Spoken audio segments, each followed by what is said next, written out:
ఈరోజు మనం 2024 మే 13న జరిగినటువంటి ఎన్నికల ఫలితాల గురించి, అలాగే ఎన్నికలు జరిగిన తీరుని గురించి, ఈ ప్రజా తీర్పు అనేది ఎటువైపు ఉండబోతుంది అనేది నాగోజు శ్రీనివాసరావు గారిని అడిగి తెలుసుకునే ప్రయత్నం చేద్దాం. ఎలా ఉండబోతుంది ఈరోజు విశ్లేషణ? ప్రజా తీర్పు వన్ సైడ్ కాబోతుందండి.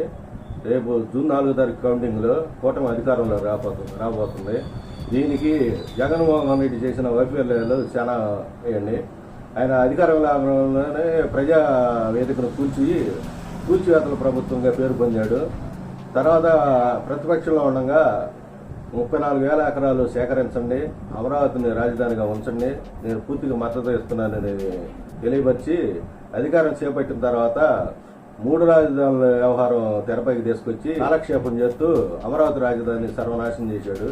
అమరావతి రైతుల్ని మోసం చేసి రైతు పరంగా జగన్మోహన్ రెడ్డిని వ్యతిరేకించారు. పోలవరం తెలుగుదేశం గవర్నమెంట్లో 80% పనులు జరిగినాయి.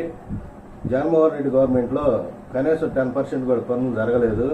రీటెండరింగ్ వ్యవహారం తీసుకొచ్చి రీటెండరింగ్లో వేరే వాళ్ళకి అప్పచెప్పి పనులు ముందుకు సాగకుండా పోలవరం నాశనం చేశాడు. గులకమ్మ ప్రాజెక్టు గేట్లు కొట్టబోతే కనీసం గేట్లు కూడా పెట్టలేకపోయాడు. మహిళలకి మద్య నిషేధం అమలుపరుస్తానని హామీ ఇచ్చి మద్యాన్ని ఏరులై పారించాడు.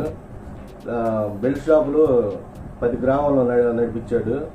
ఆయన సొంత బ్రాండ్లతోటి మద్యాన్ని తయారు చేయించి ఎక్కువ రేట్లతోటి మద్యాన్ని అమ్మాడు. నాసిరకం మద్యాన్ని అమ్మాడు. ఆ మద్యం తాగిన వాళ్ళు అందరూ చాలామంది ఆరోగ్యాలు చెడిపోయి హాస్పిటల్ పాలయ్యారు. సొంత బ్రాండ్లతోటి సొంత కంపెనీలు నడుపుతూ మద్యం పైన చాలా ఆర్థికంగా బలపడ్డాడు. ఈ మద్యం అలవాటు ఉన్నోళ్ళు ఎవరు అతన్ని సపోర్ట్ చేయలేదు ఈ ఎలక్షన్లో. ఈ రకంగా చూసుకుంటే ఇసుక మాఫియా జరిగింది, ల్యాండ్ మాఫియా జరిగింది, ఎర్రచందనం స్మగ్లింగ్ జరిగింది. ఈ మొత్తం గమనించిన ఓటర్స్ అందరూ కలిసి ఈ గవర్నమెంట్ని వ్యతిరేకించారు.